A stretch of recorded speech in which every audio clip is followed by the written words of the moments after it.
Good evening, afternoon, morning, wherever you may be when you decide to watch this. I am a little late in getting to this week's reading because I've had a lot of personal turmoil and things to process and work through. And I actually have a little confession to make before I get into the energies of the week and the reading, because last week I spoke of Neptune's energies and the potential for deception, delusion, but because I was starting a new venture, I was very intent on glossing over that aspect planetarily, and that makes me a little, how would I say this, inauthentic in my purpose doing this channel, because I wasn't able to adapt and apply that to the potentiality of my own experiences, because I was holding on to an illusion of something for myself, which has ended up revealing itself to me, and subsequently I am reconsidering everything in my life once again. And that is a great transition into the energies of this time.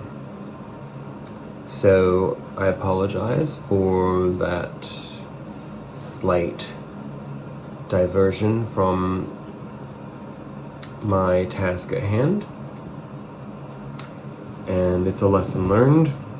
From now on, I will depersonalize entirely in order to give you the most authentic and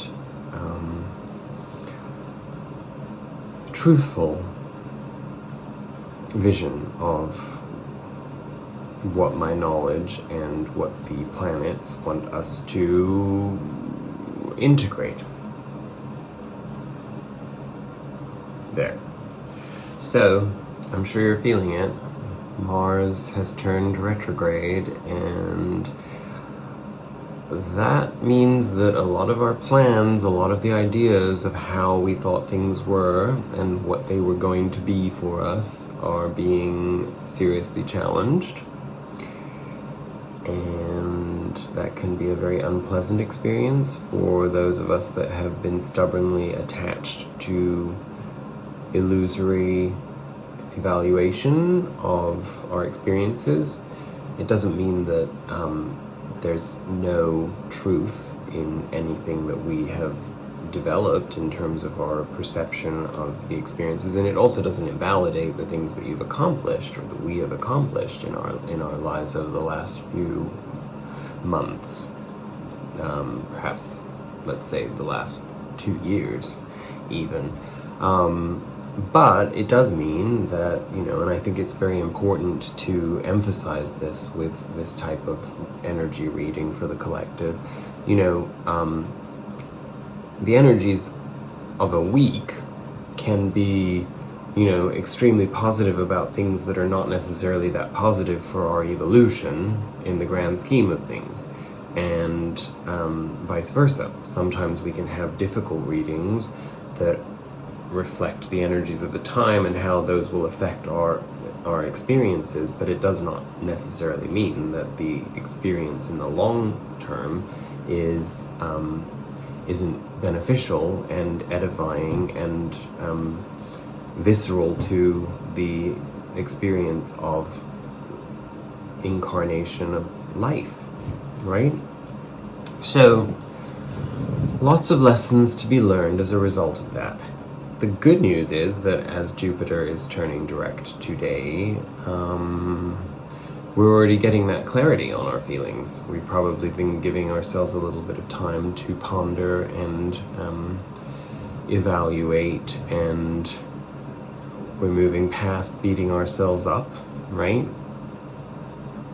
But give it a few days. Over the course of this week, things will slowly shift. Saturn will go direct at the end of this month, so we're still in the back end of this authoritarian gravitational pull right now. So you may be feeling trapped and stifled in some way in your life, or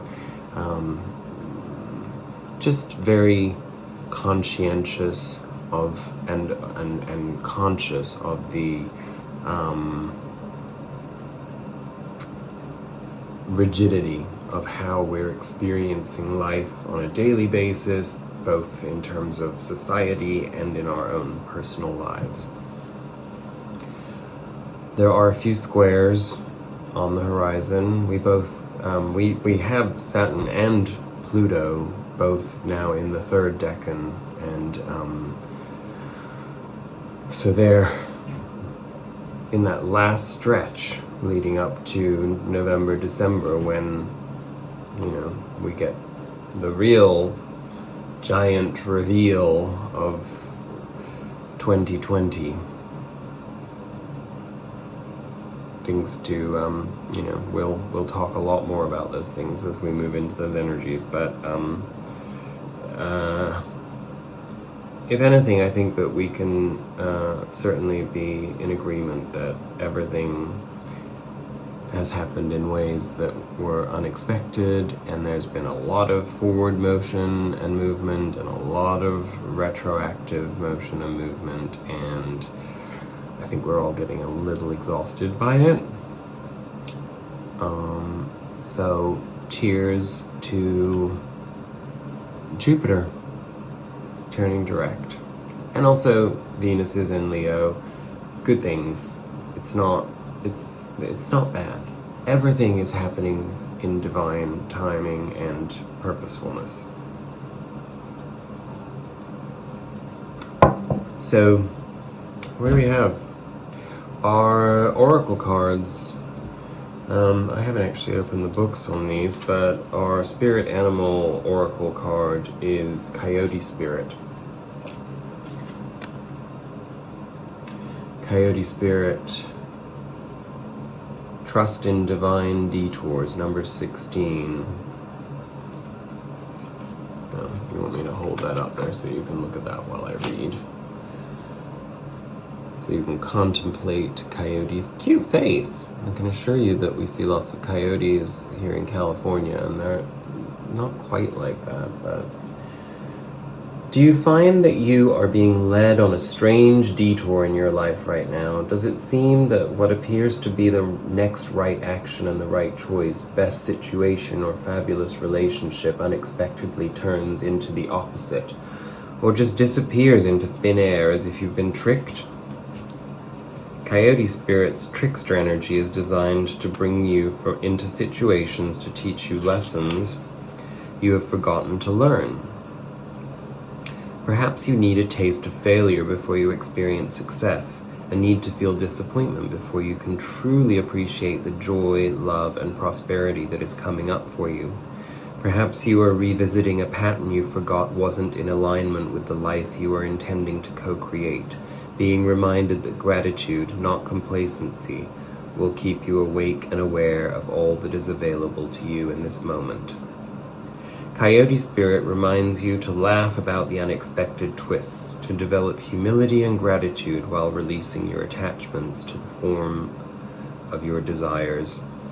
Even when you suddenly find yourself on a detour, wondering when you will get back on track to manifesting what you desire, remember that Spirit has a plan and wants the best for you. Trust in divine order now. Coyote Spirit is a divine helper. No matter what seems to go astray, things are exactly as they are supposed to be.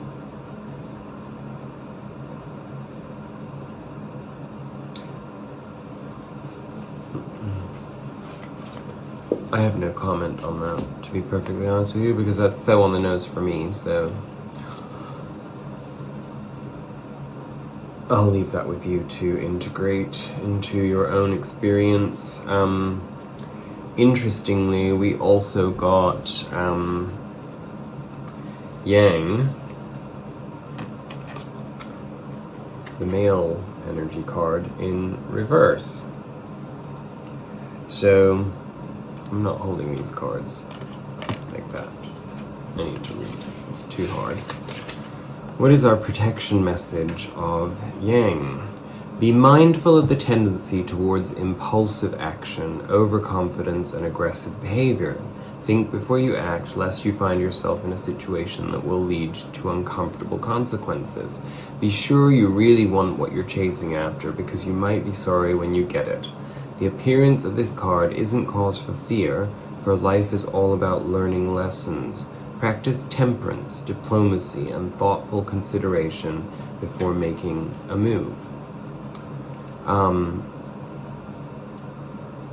The masculine principle is of movement and action and the power to make things happen. So really, it's a representation of the antithesis of that. And so when we come across hurdles or obstacles or detours, we can be very alarmist because of the fact that we've been in that yang energy where we've wanted to push forward, and we get very focused, and this is the way it is now. Look, everything's been flowing in this direction, so now this is the way that things are. Well, the universe has, if everything was just a straight path, we wouldn't learn anything, right? We'd just be satiated all the time, and our lifespan would probably be,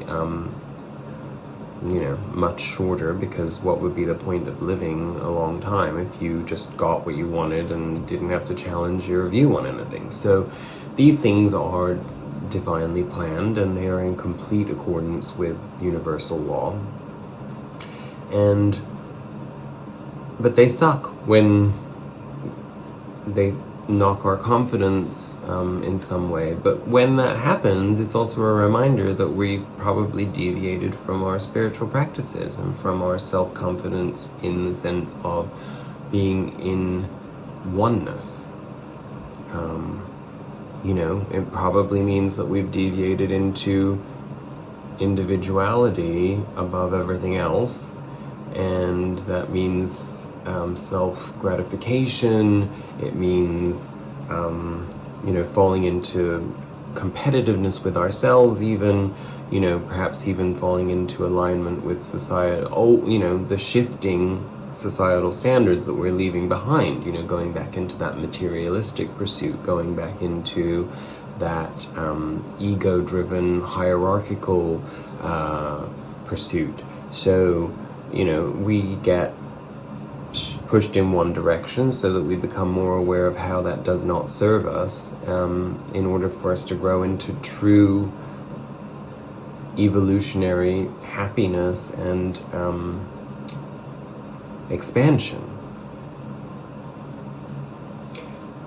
And then from the Sacred Destiny Oracle, where is this? Let's see. At the very end. Here we go. I just love these cards so much. I always say this, but they're just so beautiful. I really love them. I have no idea what that is. I believe it's a crystal. Not a big purple condom. But the colors, they really are quite beautiful. I'll have to put them in the darker side of the screen because, if I put them over here, I guess that's also beautiful, but in fact, let's go with that. Let's go for lightness. What does wisdom have to guide us with? Wisdom is represented by the depths of the sea. The surface of the sea can be choppy and turbulent, but when we sink down into the depths, our surroundings are completely different. Often there is a stillness below. In other cases, the surface of the sea might be placid, yet down in the liquid blue are a myriad of creatures and a variety of seaweeds, a vast community of creatures, is eating, mating, giving birth, and dying. What we see on the sea's surface has very little to do with what is occurring below. The sacred landscape wants you to know that things are not as they seem. Look beneath the surface in your life. For example, you might feel that you aren't making progress on a particular project, yet beneath the surface things are happening. Or you might be going through a stormy cycle. This card is letting you know that even though the surface of your life might be a bit rocky or wobbly, in a deeper place, all is well and serenity and peace are emerging. Things may seem challenging, but will later be revealed to have been beneficial. And, I was thinking while I was reading that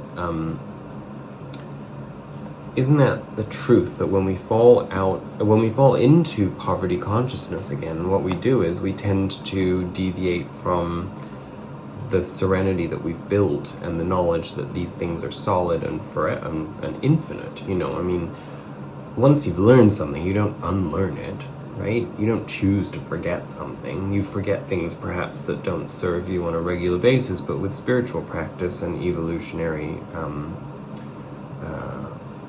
awakening and ascension, we build layer by layer. We're building up towards our infinite knowledge span, right? So we have to trust that. When we get knocked by things in life, it doesn't knock us right back to nothingness. We've already established all of these disciplines and all of this knowledge and all of this wisdom that carries us through to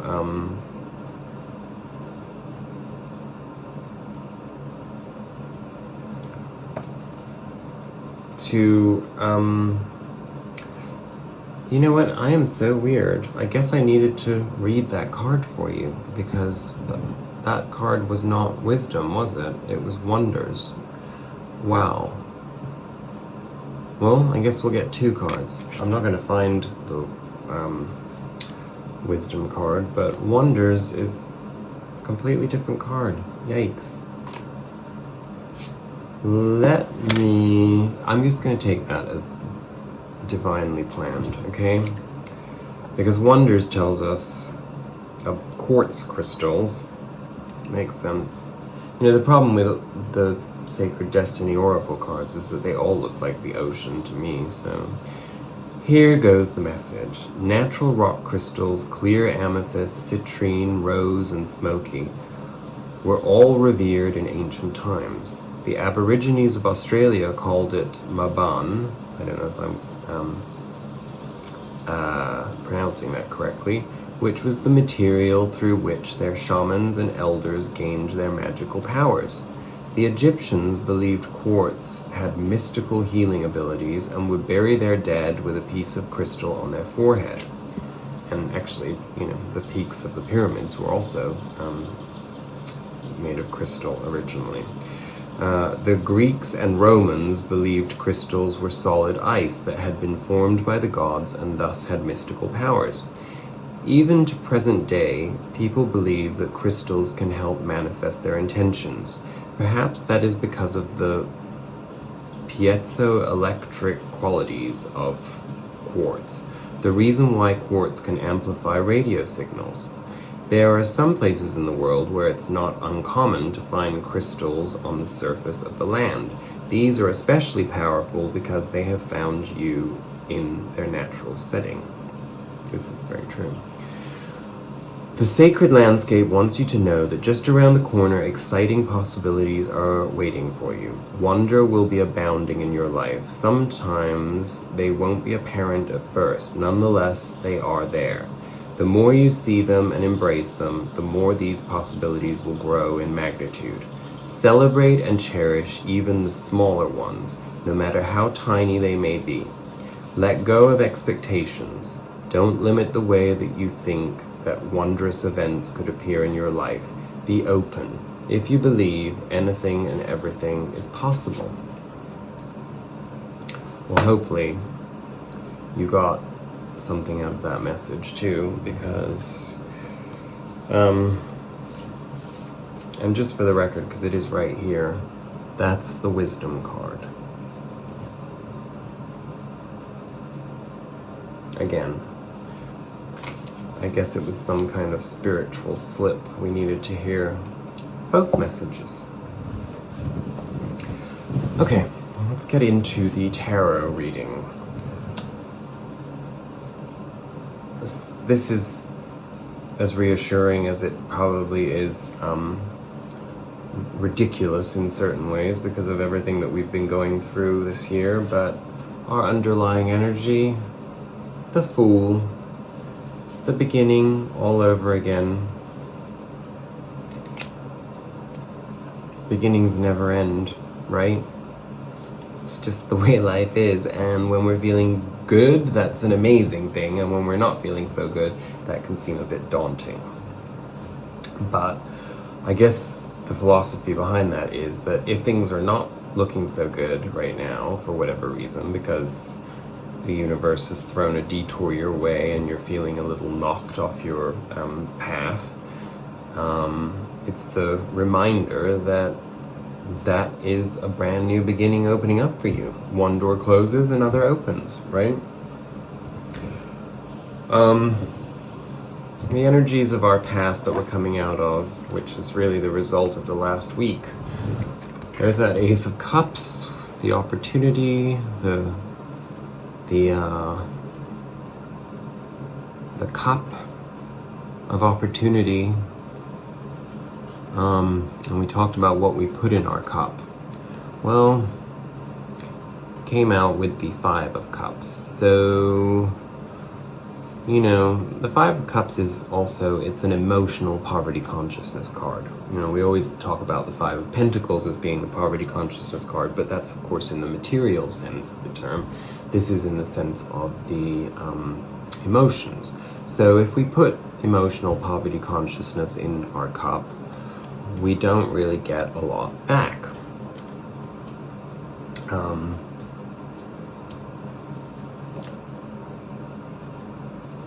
And this has caused us to have a bit of a big turnaround, because even though we thought we were taking action, actually it pushed us into the reverse of the Hangman. So this pushed us out of a period of contemplation. Perhaps before this false start with putting the wrong thing in our cup came about, we were for quite some time in this Hangman energy where it was sort of like all theory and no practice, if that makes sense to you. And the slight detours maybe pushing us out of the contemplation and into action. I think this one was thrown in here as a joke for me. The Eight of Pentacles in reverse. Mostly because this is considered the work card, and my personal detour was a career move that is not as it seems, and is turning out to be quite problematic.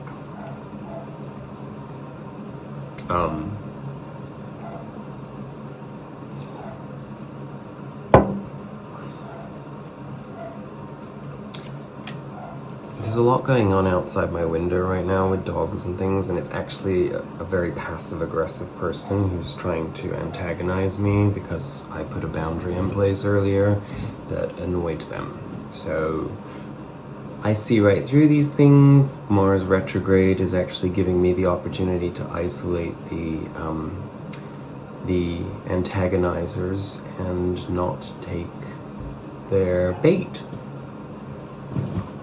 So another thing to take into consideration. But in your case, because you probably all haven't started new jobs and decided not to keep them, or you're on the fence about it, I haven't made any definitive decisions yet because there's so many factors to consider, but I certainly, well, I'm not even going to talk about those things here because it's personal, but it gives a little bit of context as to what all of this is. And this Eight of Pentacles in reverse, I mean, the Eight of Pentacles is also about craftsmanship. It may simply be that, you know, when we've been in a very contemplative state, we can build an idea of what work is to us, or what our craft is, and what our disciplines are. And then when we get thrown again by something, some form of obstacle in our lives, we can lose sight of our ability to stay the course with our craft, or we can feel that those things, because there's been a failure or because there's been a diversion or whatever, that it means that it wasn't worth the effort that we put into something. Or it could also mean being thrown off of the our practices, spiritual, healthful practices, mindfulness, these types of things, and being sort of jolted into a poverty consciousness of the mind. In fact, there's a lot of this going on, this sort of, our last, the energies that we're coming out of that are lingering into the present moment right now. A lot of poverty consciousness stuff coming up again, where we've probably been triggered in some way to, or as my therapist says, activated into, it's trauma activation that then makes us come from a place of reactivity rather than mindfulness and self-empowerment. So moving into our present energies, and I'm doing something very unusual. Usually readers don't do this, but the card came out, it was Five of Pentacles, and it came out on its side. And I'm taking it on its side because in context of what we've just talked about, from having the Five of Cups as the emotional poverty consciousness and the Eight of Pentacles in reverse being the mind poverty consciousness, this puts us at present in the position where it's our choice whether we go into this material poverty consciousness or we step out of it and we grow into our sense of communion with spirit, with people, with those people in our environment. We can find ourselves feeling very separate as a result of our defense mechanisms and our they're not so much defense mechanisms don't lead us to develop boundaries. They lead us to develop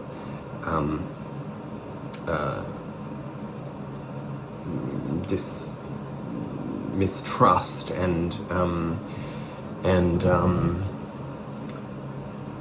it causes us to close down our communication with our outer world. I may take a clarifier on that, actually, but just while I'm talking about it. And,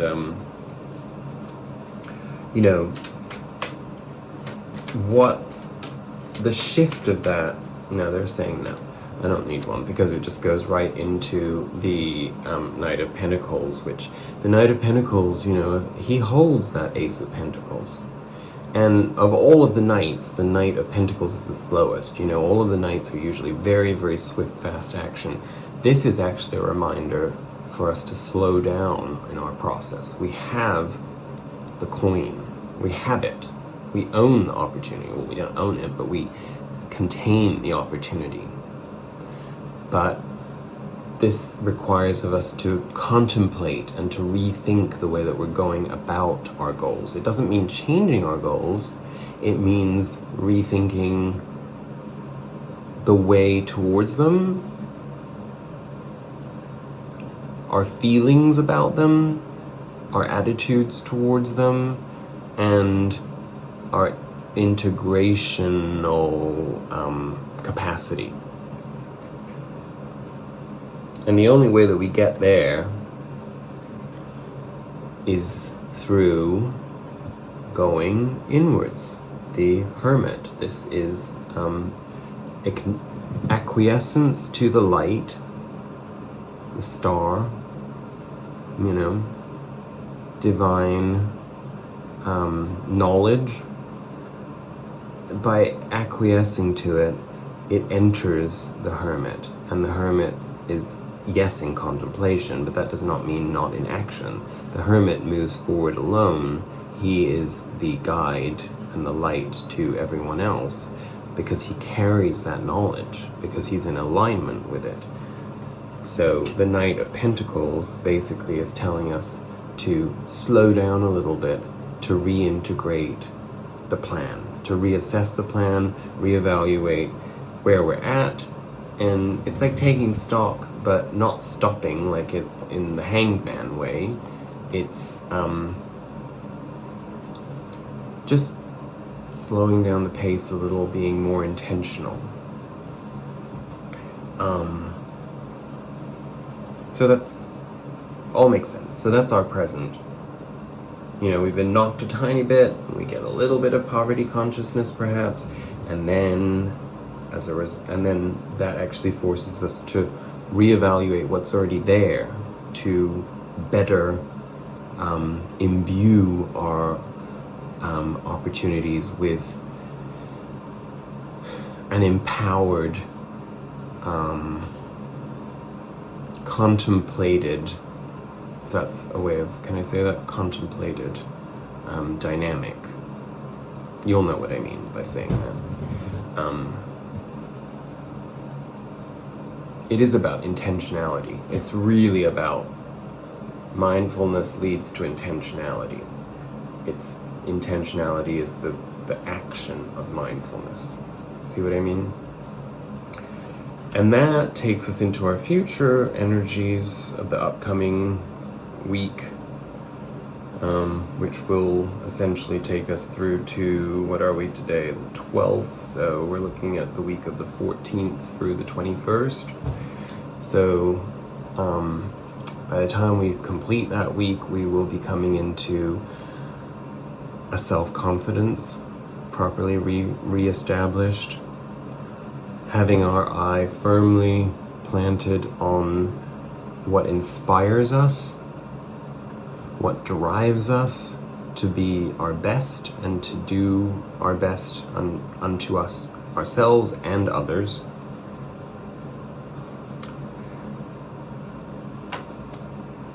To realign with spirit, to know that we contain spirit. Again, this is sort of the major arcana, well, they're both major arcanas, but it's sort of, well, I won't even go there, never mind.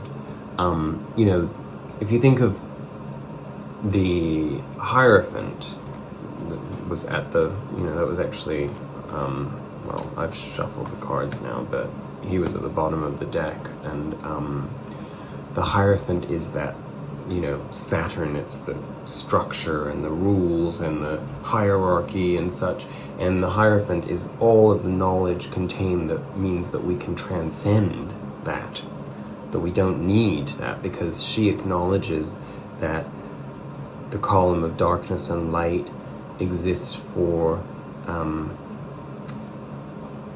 the perfect alignment within, in order to contain divine essence in perfect order. And so there isn't the need for rules, it just is. And this is a sentiment that we contain as a result of being inspired. So what this tells me is that the reading thus far has been telling us that we've lost track of inspiration.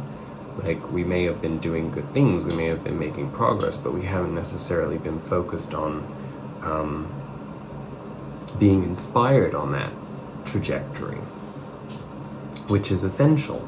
It's really important to be inspired on your trajectory. You can't really separate inspiration from action if you wish to transcend the trappings of past mistakes, right? Mistakes being opportunities to learn.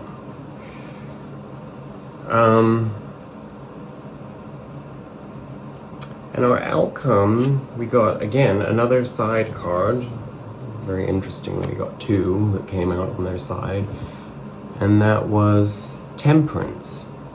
And it's interesting because I feel it right now. I feel very much in my solar plexus, this feeling of the Mars retrograde energy is like making it very difficult for us to, we're going to find ourselves more and more in the position where it's essential for us to define ourselves by not boundaries, just that we are who we are.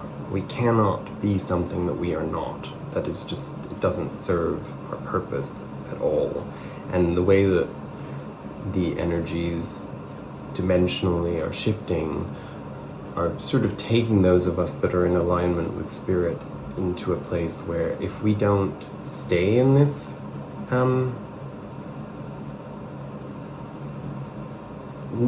this core truthfulness to our purpose and our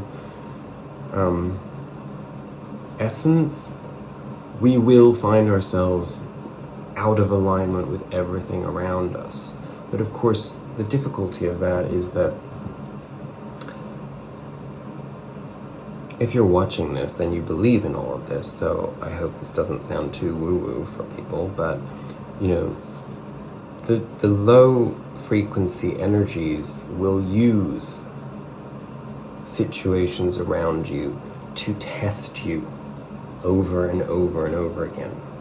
They don't want you to win. They have no choice, because you will win. Like, light is winning no matter what. But people that aren't awake to these things become receptacles, like channels for this dark energy, and so those people will try to like slap you around like a bitch, and mess with your alignment. So I actually didn't understand this until just now as I was holding the card, and I actually got the feeling, it's very important that even though a lot of the Mars energy means that, feelings like anger and whatever get very internalized, and you don't really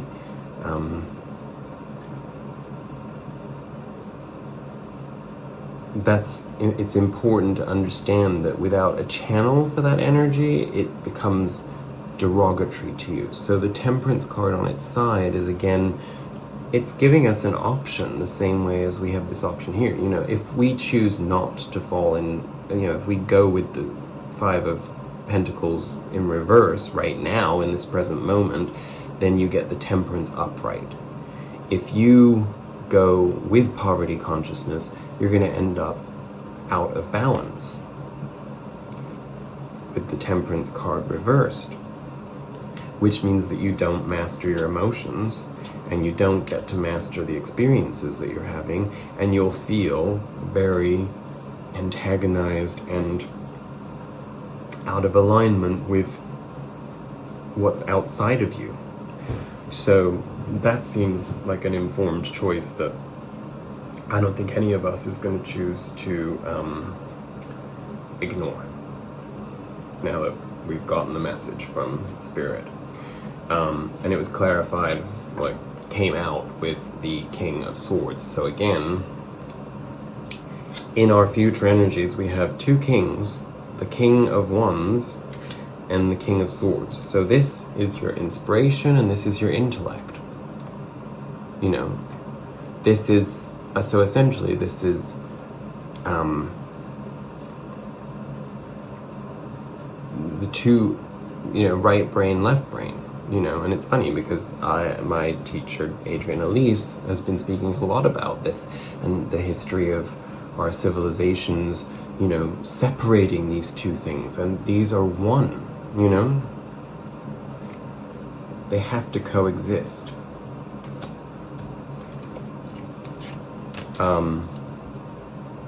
That is our inner authority. We don't need anybody else outside of us to give us permission to be who we are. We have to embody it and be gentle, but full, in that way. So that's a really nice message, I think. I did also pull 3 Osho Zen Tarot cards for our sort of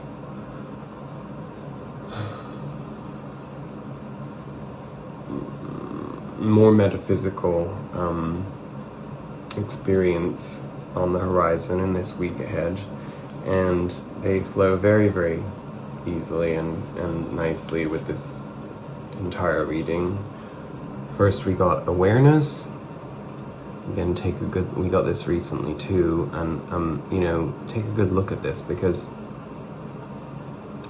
you could interpret this as being your inner child. You could interpret this as being the skin that you're in. In other words, this is the mask, and this is your true self.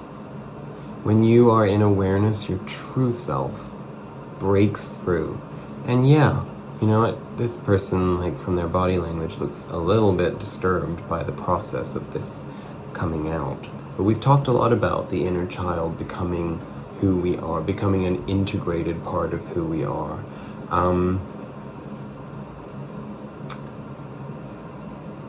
I think we're past the self-parenting stage, if that makes sense. And that's kind of what this is. When you're in awareness, you have a responsibility to be you fully.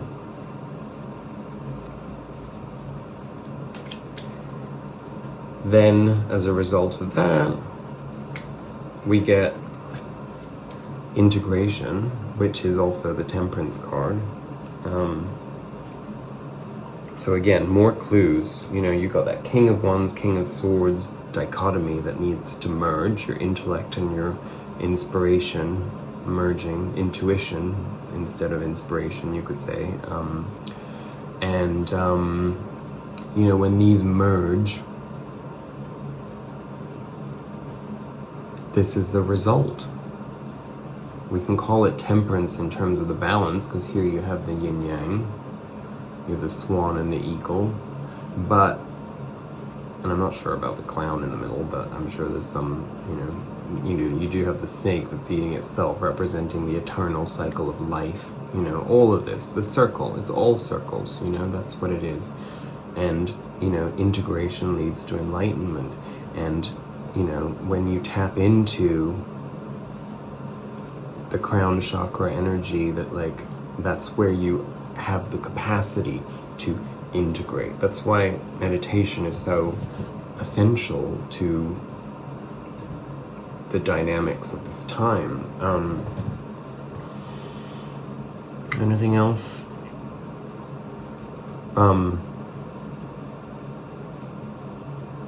It's like, what are you integrating to? It's like you're integrating those. Intuition and intellect and inspiration, however you want to see it. It's like that's the key to our, I don't want to use the word success, to our liberation, essentially. And what comes as a result of that? I'm taking this Two of Cups to mean, yes, the possibility of finding connection with other souls in a very deep way, but I think it's actually about peace. Inner peace begets outer peace. Yes, they're telling me. That's what it is. if you're doing this work, then that solar plexus energy, or wherever it is stored for some people here, and it's stored for some people, can't show you because I'm not here, and that's where we block on those levels. I mean, it can also be blocked in your sexual area, chakra, you know, and too, but that's a whole other issue, and that's not where this reading is at right now. Maybe that comes as a result of being able to get into this space. So I think all in all, that's really beautiful. It's a beautiful message. I